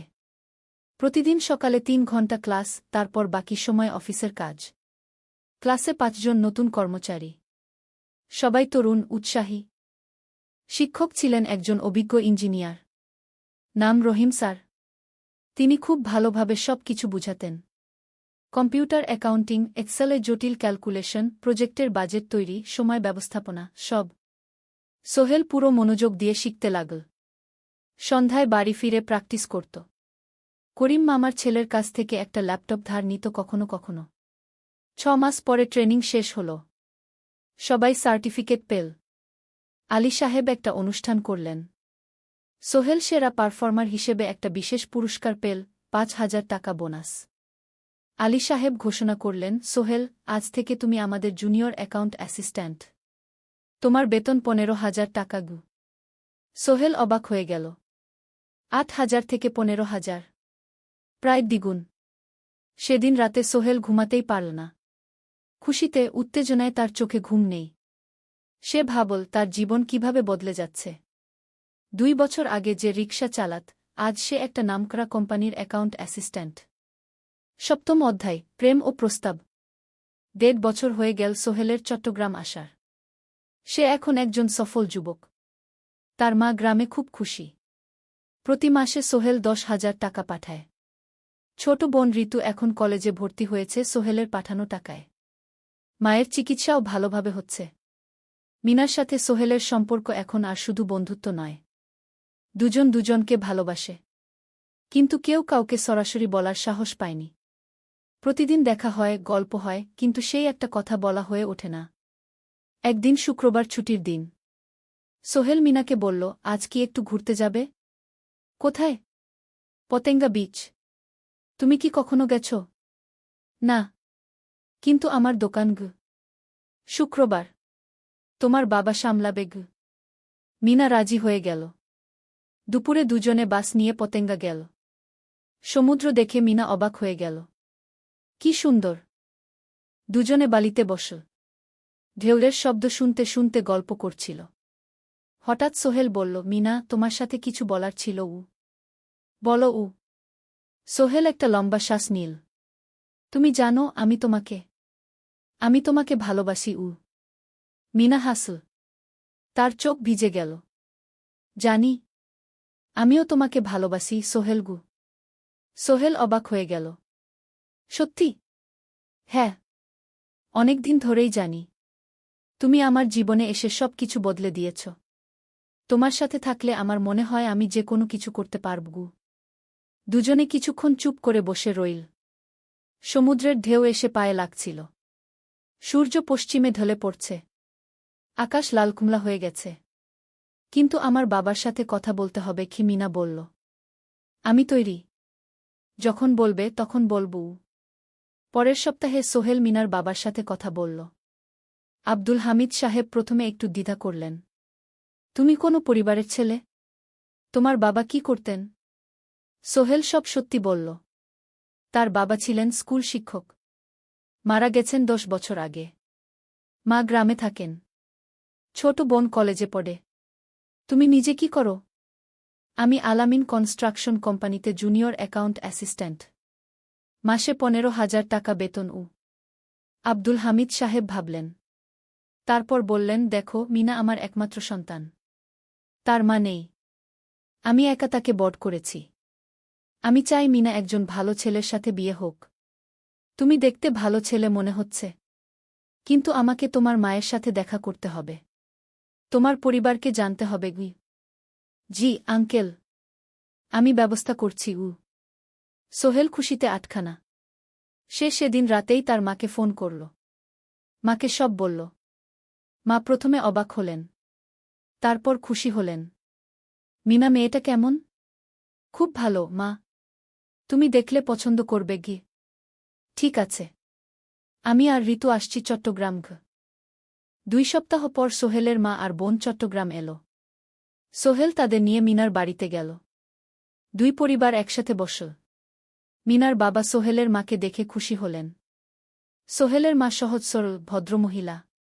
আপনার ছেলে খুব ভালো। মিনা তাকে পছন্দ করে। আমিও রাজি। আব্দুল হামিদ সাহেব বললেন। আমার সোহেল সৎ ছেলে। মিনাকে খুব ভালোবাসে। আমি জানি ও মিনাকে সুখে রাখবে। সোহেলের মা বললেন। বিয়ের তারিখ ঠিক হল 3 মাস পর। এই 3 মাসে সোহেল যথেষ্ট টাকা জমাবে। বিয়ে হবে সাদামাটা কিন্তু সুন্দর। 8ম অধ্যায়, নতুন পথ। 3 মাস কেটে গেল দ্রুত। সোহেল প্রতিদিন কঠোর পরিশ্রম করছিল। অফিসে তার কাজের প্রশংসা হচ্ছে। আলী সাহেব তাকে এখন ছোটখাটো প্রজেক্টের হিসাব দেখতে দিচ্ছেন। সোহেল তার সঞ্চিত টাকা দিয়ে বিয়ের আয়োজন করল। বিয়ে হল মিনার বাড়ির কাছের একটা কমিউনিটি সেন্টারে। খুব বেশি লোক আসেনি। 2 পরিবারের আত্মীয় স্বজন আর অফিসের কয়েকজন সহকর্মী। কিন্তু অনুষ্ঠান ছিল খুব সুন্দর। সোহেল যখন মিনাকে বিয়ের পোশাকে দেখল, তার মনে হল পৃথিবীর সবচেয়ে সুন্দর মেয়ে সে। লাল শাড়ি পরা, মুখে হালকা মেকআপ, কিন্তু তার স্বাভাবিক সৌন্দর্য ছিল আসল। বিয়ের পর সোহেল একটা ছোট্ট ফ্ল্যাট ভাড়া নিল। 2 রুমের ফ্ল্যাট, মাসে ভাড়া 5,000 টাকা। মিনা এখনও তার পড়াশোনা চালিয়ে যাচ্ছে। আরও 1 বছর বাকি গ্র্যাজুয়েশন শেষ হতে। সোহেলের মা আর বোন গ্রামে ফিরে গেল। মা বলে গেলেন, সোহেল, মিনাকে ভালো রাখিস। মেয়েরা অনেক ত্যাগ করে সংসার করতে। জানি মা। নতুন জীবন শুরু হল। সোহেল সকালে অফিসে যায়, সন্ধ্যায় ফেরে। মিনা সকালে কলেজে যায়, দুপুরে ফিরে রান্না করে, ঘর গোছায়। সন্ধ্যায় দুজনে একসাথে বসে পড়াশোনা করে, গল্প করে, টিভি দেখে। জীবন সুন্দর ছিল। কিন্তু চ্যালেঞ্জও ছিল। মাসিক খরচ, ভাড়া 5,000, বাজার 3,000, বিদ্যুৎ গ্যাস 1,000, মায়ের জন্য 5,000, মিনার কলেজের খরচ 1,200। মোট প্রায় 14,000 টাকা। বাঁচত মাত্র 1,000 খানেক। কিন্তু সোহেল হাল ছাড়ল না। সে সন্ধ্যায় একটা কম্পিউটার ট্রেনিং সেন্টারে পার্ট টাইম পড়ানো শুরু করল। সপ্তাহে 3 দিন 2 ঘন্টা করে। এতে মাসে আরও 3,000 টাকা আসতে লাগল। মিনাও বসে থাকল না। সে বাড়িতে বসে কয়েকজন স্কুলের ছাত্রছাত্রীকে টিউশন পড়াতে শুরু করল। মাসে 2,000 টাকা আয়। এভাবে কেটে গেল 6 মাস। দুজন মিলে পরিবার চালাচ্ছে, স্বপ্ন দেখছে। একদিন সোহেল বলল, মিনা, আমি একটা নতুন স্বপ্ন দেখছি গু। কি? আমি নিজে একটা ছোট্ট কনস্ট্রাকশন কোম্পানি খুলতে চাই। ছোট ছোট প্রজেক্ট নেব। বাড়ি মেরামত, ছোট বিল্ডিং বানানো, এসব। তোমার কি যথেষ্ট অভিজ্ঞতা আছে? আছে। আমি 2 বছর ধরে এই কাজের সাথে জড়িত। অনেক কিছু শিখেছি। আর আলী সাহেবও আমাকে সাহায্য করবেন গু। কিন্তু টাকা কোথায়? কোম্পানি খুলতে তো অনেক টাকা লাগবে গি। আমি জমাচ্ছি। আরও 1 বছর কাজ করব। তারপর চেষ্টা করব। মিনা তাকে সমর্থন দিল। তুমি পারবে। তোমার মধ্যে সেই শক্তি আছে গি। 9ম অধ্যায়, চ্যালেঞ্জের সময়। কিন্তু ভাগ্য সবসময় অনুকূলে থাকে না। সোহেল যখন স্বপ্ন দেখছিল নিজের কোম্পানি খোলার, তখনই একটা বড় সমস্যা এল। আলী সাহেবের কোম্পানি একটা বড় প্রজেক্ট পেয়েছিল। একটা 10তলা বিল্ডিং বানানোর কাজ। কিন্তু প্রজেক্টের প্রধান ইনভেস্টর হঠাৎ পালিয়ে গেল। তিনি কোম্পানির কাছ থেকে প্রায় 50 লাখ টাকা নিয়ে গেছেন, কিন্তু কাজ শেষ হয়নি। কোম্পানি বড় ক্ষতির মুখে পড়ল। আলী সাহেব অনেক কর্মচারীকে ছাঁটাই করতে বাধ্য হলেন। প্রায় 10 জনকে চাকরি থেকে বাদ দিলেন। বাকিদের বেতন কমাতে হল। সোহেলকে আলী সাহেব ডেকে বললেন, সোহেল, আমি তোমাকে রাখতে চাই। তুমি বিশ্বস্ত কর্মচারী। কিন্তু তোমার বেতন কমাতে হবে। 15,000 থেকে 10,000। সোহেল মনে মনে চিন্তায় পড়ে গেল। 10,000 টাকায় সংসার চলবে কিভাবে? মায়ের খরচ, ভাড়া, বাজার সব মিলিয়ে তো 14,000 টাকা লাগে। কিন্তু সে কিছু বলল না। ঠিক আছে স্যার। বাড়ি ফিরে সোহেল মিনাকে সব বলল। মিনা চিন্তিত হয়ে গেল। এখন কি হবে? চিন্তা করো না। আমি পার্ট টাইম টিউশনির সময় বাড়াব। আর তুমিও বেশি করে টিউশন নাও। কিন্তু আমার তো পড়াশোনাও আছে গি। জানি। কিন্তু এখন এটাই করতে হবে গু। সোহেল সন্ধ্যায় আরও 2টো জায়গায় পার্ট টাইম কাজ খুঁজল। একটা দোকানের সন্ধ্যায় হিসাব দেখার কাজ পেল। মাসে 2,000 টাকা। আরেকটা জায়গায় সপ্তাহান্তে কম্পিউটার রিপেয়ারের কাজ পেল। মাসে 1,500 টাকা। মিনাও 3 জন নতুন স্টুডেন্ট নিল টিউশনে। তার আয় বাড়ল 2,000 থেকে 3,500-এ। কঠিন সময় ছিল। সোহেল সকাল 8টায় অফিসে যেত, সন্ধ্যা 6টায় ফিরত। তারপর একটু বিশ্রাম নিয়ে 7:30টায় বের হতো পার্ট টাইম কাজে। রাত 10টায় বাড়ি ফিরত। রবি সোমবার কম্পিউটার রিপেয়ারের কাজ। মিনাও সকালে কলেজে যেত, দুপুরে ফিরে রান্না করত, তারপর বিকেলে টিউশন পড়াত। রাতে খাওয়া দাওয়ার পর পড়াশোনা করত। দুজনেরই শরীর খারাপ হতে শুরু করল। সোহেল একদিন অফিসে অজ্ঞান হয়ে পড়ে গেল। ডাক্তার দেখাতে নিয়ে গেল। ডাক্তার বলল, অতিরিক্ত পরিশ্রম। শরীরে পুষ্টির অভাব। ঠিকমতো খাচ্ছেন না মনে হচ্ছে গি। সত্যি কথা, খরচ বাঁচাতে সোহেল আর মিনা অনেক সময় কম খেত। মাংস মাছ কিনত সপ্তাহে 1 দিন। বাকি সময় শাকসবজি, ডাল। মিনা সোহেলকে বলল, আর নয় সোহেল। তুমি এভাবে নিজেকে শেষ করে ফেলছ। আমার পড়াশোনা বন্ধ করে দিই। আমি ফুল টাইম চাকরি করি গি। না, সোহেল জোর দিয়ে বলল। তোমার পড়াশোনা বন্ধ হবে না। আরও মাত্র 6 মাস বাকি। তুমি গ্রাজুয়েট হবেই গি। কিন্তু তুমি। আমি ঠিক হয়ে যাব। চিন্তা করো না গে। কিন্তু পরিস্থিতি আরও খারাপ হল যখন সোহেলের মায়ের অসুখ হল। হার্টের সমস্যা। হাসপাতালে ভর্তি করতে হল। খরচ 50,000 টাকা। সোহেলের হাতে এত টাকা কোথায়? সে করিম মামার কাছে ধার চাইল। করিম মামা 20,000 টাকা দিলেন। বাকি 30,000 টাকা সোহেল একটা এনজিও থেকে ঋণ নিল। সুদের হার মাসে 2%। মায়ের চিকিৎসা হল। তিনি সুস্থ হয়ে গেলেন। কিন্তু সোহেল এখন ঋণের বোঝায় পড়ে গেল। প্রতি মাসে 3,000 টাকা করে কিস্তি দিতে হবে। সেই রাতে সোহেল আর মিনা বিছানায় শুয়ে কথা বলছিল। সোহেল বলল, মিনা, আমি মনে হয় ভুল করেছি। শহরে এসে বিয়ে করে তোমাকে কষ্টে ফেলেছি গু। মিনা তার হাত ধরল। না সোহেল, তুমি ভুল করনি। জীবনে এরকম খারাপ সময় আসে, কিন্তু এটা কাটিয়ে ওঠাই হলো আসল শক্তি। আমরা একসাথে আছি, একসাথে থাকব। সব কিছু ঠিক হয়ে যাবে। মিনার কথায় সোহেল একটু সাহস পেল। হ্যাঁ, হাল ছাড়া যাবে না। 10ম অধ্যায়, আলোর দিকে। 3 মাস পরে পরিস্থিতি একটু ভালো হতে শুরু করল। আলী সাহেবের কোম্পানি একটা নতুন প্রজেক্ট পেল, একটা স্কুল বিল্ডিং বানানোর কাজ। কোম্পানি আবার স্থিতিশীল হতে শুরু করল। আলী সাহেব সোহেলকে ডেকে বললেন, সোহেল, আমি তোমার কঠোর পরিশ্রম দেখেছি। খারাপ সময়েও তুমি কোম্পানি ছেড়ে যাওনি। আমি কৃতজ্ঞ। আজ থেকে তোমার বেতন আবার 15,000 টাকা। সোহেল খুশি হয়ে গেল। ধন্যবাদ স্যার।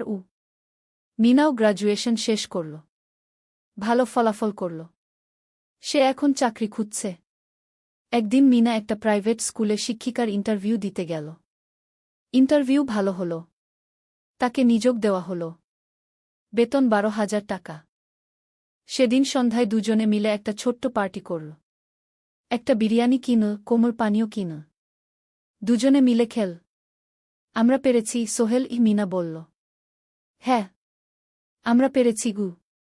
এখন দুজনের মিলিয়ে আয় 27,000 টাকা। খরচ চালানোর পর প্রায় 10,000 টাকা বাঁচে। সোহেল এই টাকা দিয়ে লেন শোধ করতে শুরু করল। পার্ট টাইম কাজগুলো ছেড়ে দিল। শরীরের যত্ন নেওয়া শুরু করল। আরও 6 মাস পরে সোহেলের কাছে একটা বড় সুযোগ এল।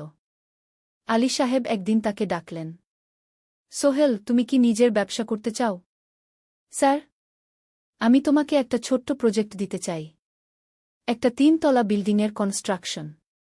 তুমি ম্যানেজ করবে, আমি শুধু সুপারভাইজ করব। লাভের 50% তোমার।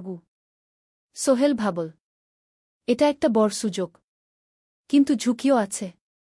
যদি কাজটা ভালোভাবে না হয়? স্যার, আমি চেষ্টা করব, কিন্তু যদি ভুল হয়? ভুল হবে না। আমি তোমার উপর বিশ্বাস রাখছি, তুমি পারবে। সোহেল রাজি হয়ে গেল। এই প্রজেক্ট তার জীবনে টার্নিং পয়েন্ট হতে পারে। 11 অধ্যায়, স্বপ্ন পূরণের পথে। পরের 6 মাস সোহেল খুব কঠোর পরিশ্রম করল। প্রজেক্টটা ম্যানেজ করা সহজ ছিল না। শ্রমিক নিযোগ, ম্যাটেরিয়াল কেনা, কাজের তদারকি, সময়মতো কাজ শেষ করা, সব দায়িত্ব তার। প্রথম 2 মাস খুব চাপের মধ্যে গেল। একদিন একজন শ্রমিক কাজ করতে গিয়ে আহত হল। সোহেল তাকে হাসপাতালে নিয়ে গেল, তার চিকিৎসার খরচ দিল। এতে প্রজেক্টের বাজেট একটু বাড়ল, কিন্তু সোহেল জানত এটা করা দরকার। আরেকদিন ভুল ম্যাটেরিয়াল ডেলিভারি হল। সোহেল সেগুলো ফেরত পাঠাল, সঠিক জিনিস আনাল। এতে 3 দিন দেরি হল, কিন্তু কাজের মান ঠিক রইল। মিনা তাকে সবসময় সাপোর্ট করছিল। সে এখন চাকরিতে স্থিতিশীল। স্কুলের বাচ্চারা তাকে পছন্দ করে। প্রিন্সিপাল তার কাজে খুশি। প্রজেক্ট শেষ হল 6 মাসে। সময়মতো, বাজেটের মধ্যে। বিল্ডিংয়ের মালিক খুব খুশি হলেন। তিনি আলী সাহেবকে ধন্যবাদ দিলেন। আলী সাহেব বললেন, ধন্যবাদ আমাকে না, এই ছেলেকে দিন। সোহেল পুরো প্রজেক্ট ম্যানেজ করেছে। প্রজেক্ট থেকে মোট লাভ হল 3 লাখ টাকা। সোহেল পেল 1.5 লাখ টাকা। তার জীবনে এত টাকা এই প্রথম। সে করিম মামার ঋণ শোধ করল। এনজিওর বাকি ঋণ শোধ করল। তারপর তার মাকে 50,000 টাকা পাঠাল। মা দিয়ে গ্রামের বাড়িটা একটু মেরামত করাল, বোন ঋতুর জন্য একটা ল্যাপটপ কিনল।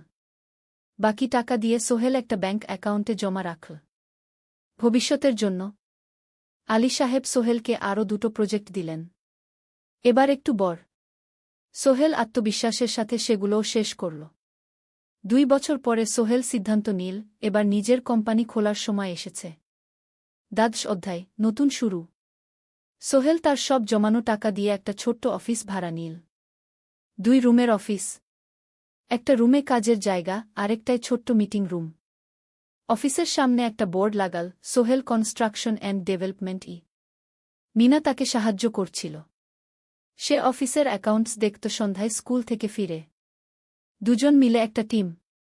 প্রথমে ছোট ছোট কাজ নিল, বাড়ি মেরামত, দোকান সংস্কার, ছোট বিল্ডিং কনস্ট্রাকশন।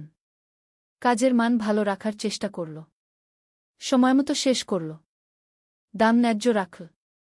ধীরে ধীরে সোহেলের সুনাম ছড়িয়ে পড়ল। মানুষ তাকে বিশ্বাস করত। তার কাছে নতুন নতুন কাজ আসতে লাগল। প্রথম বছর খুব কষ্ট হল। কখনো লাভ হতো, কখনো লস।